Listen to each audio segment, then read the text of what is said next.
why I'm so passionate about acting.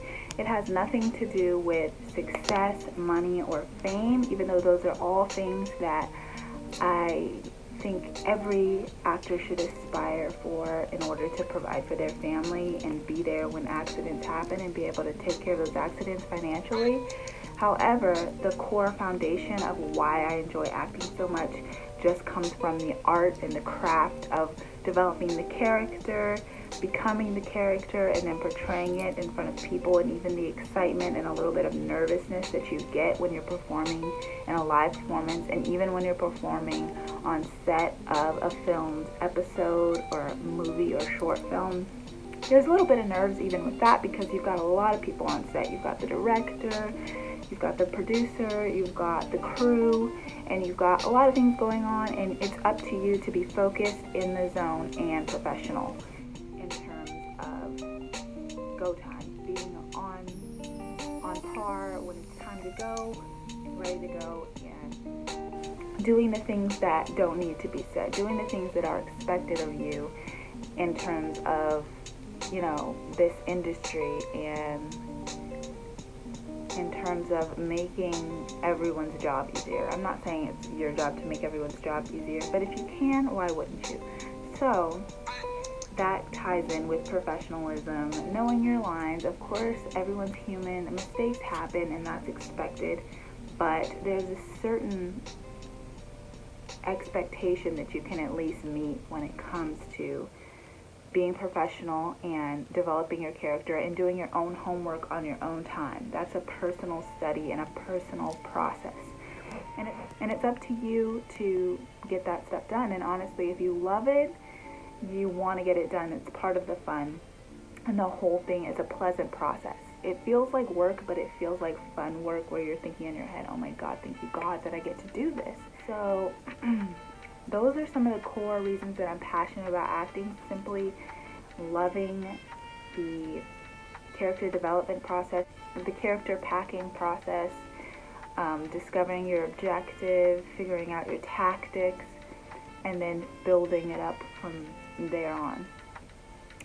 So I just want to speak also about growing as you go as an actor.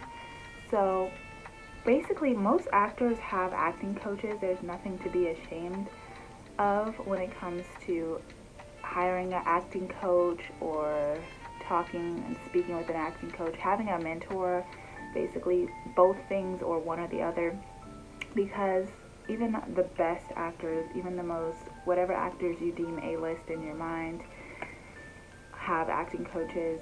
Ivana Chubbuck is one that I'm very familiar with, who's worked with many of A-list celebrities, and she prefers to stay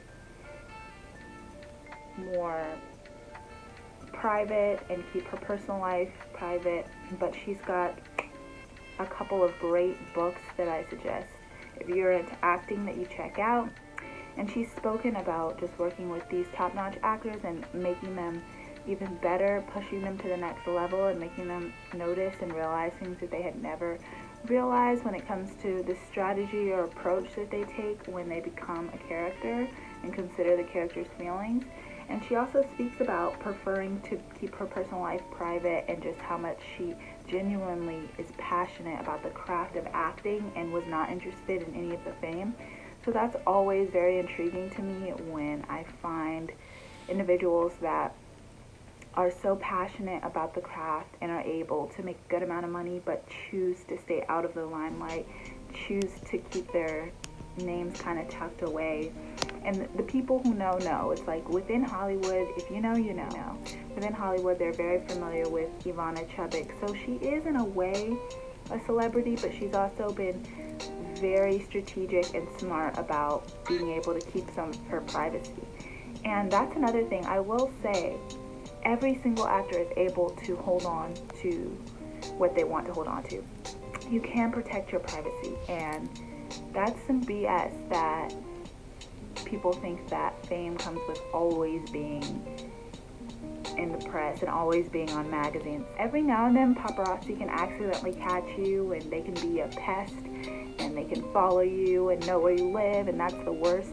But for the most part, you can keep a lot of your public information private, and you can stay away from the paparazzi, and you can have these restraining orders, and you can keep your life private while still making a good amount of money and while still being famous and renowned and well known.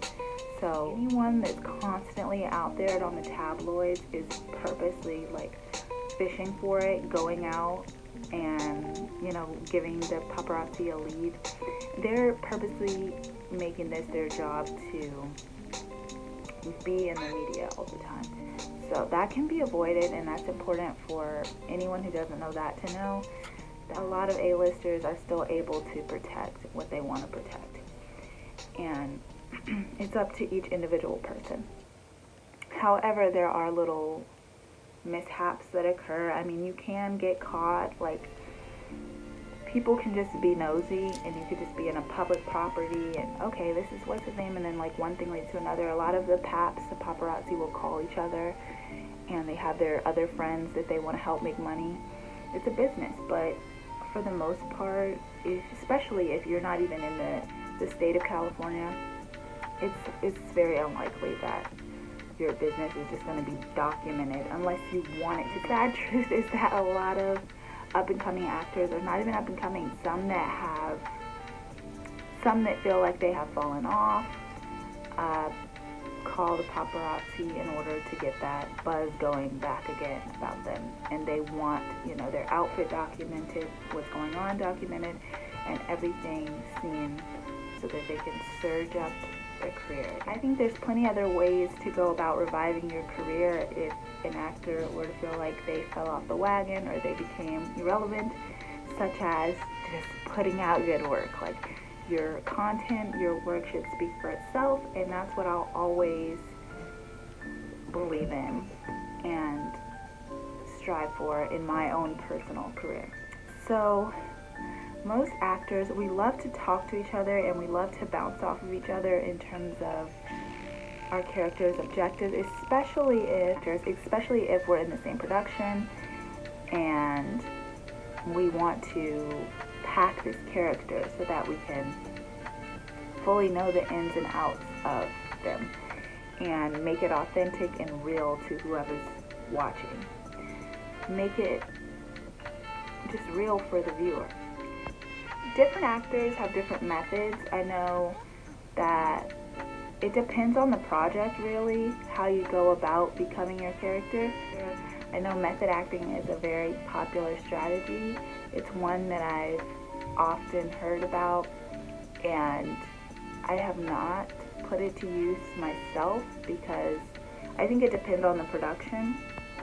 And sometimes when you already are getting along with most of the cast, it's just important to form a strong bond with them in person. Sometimes when you get along with most of the characters in the story, based on how it's written in the script, it's just important to form a strong bond with them outside of the production, and that's easy to do just authentically. But when, in my opinion, and this is different for every actor, and it's up to you as an actor, if you're watching as someone that's passionate about acting, it's up to you to decide when it's best for you to use method acting based on your preference and based on how you learn, your learning process, and how you learn your lines and how you feel related to the character. So it's all a process. I find method acting to be more useful when I have to be enemies with one person or a certain amount of people, and as soon as the director yells cut, we're back to being friends. That sometimes can cause an unauthentic performance, so it's important for you to stay in character that whole time, or maybe for that whole day, so that you can really become the person. So I'm not going to say method acting. Some people go against it and they say method acting is like wearing training wheels on your bike, and that like a true skilled actor doesn't need to do method acting. But who is anyone to say that? I think that method acting also shows that you are very serious about your role and that you do what it takes to get that final result to show, and also that you are willing to alter your reality to make that the new reality, and that's a seriously devoted and dedicated actor. So I have nothing but respect for people that are that dedicated that they choose the method acting route. I do believe that more dramatic scripts and stories would cause you to need to do method acting. But if it's more lighthearted and comedic and there's no specific enemies, then method acting isn't needed. But I think certain actors will, and I encourage anyone to do this, and I will do this too, just switch it up and compare, and based on the script, they'll decide if they want to take a method acting approach or if they want to just go into character off the rip. So it's more of playing with it and finding out what really works for you and what really works best, and that will, lead to the best finished product or best results in the end. I think that it just depends, and it's a process, like a learning process. So yeah, I just wanted to share a little bit of why I'm so passionate about acting, and I wanted to also reach out to fellow actors, the acting community, the film. Well, I'm already kind of just in real life stepping my feet into the film industry, but I'm also always open for more peers in the acting community. I've found a lot just through the classes that I've taken, and a lot of people that I can DM or call or ask to meet up, and it feels really refreshing when we meet up and we talk about the industry and we talk about the process of character development and just kind of share notes and different perspectives, because it really opens your eyes, heart, and mind to the different ways that you can go about your process for the next production. And knowledge is power, so it's great to know more people that are passionate about acting. So feel free to definitely subscribe, comment below if you have some things that you want to share about the craft of acting and about whether you're passionate about it or how you feel about method acting. Whatever you want to say about this video, comment, and if you want to share it, if you agree with some of the things that were said, and go ahead and like the video up. Thanks for watching, and see you in the next one.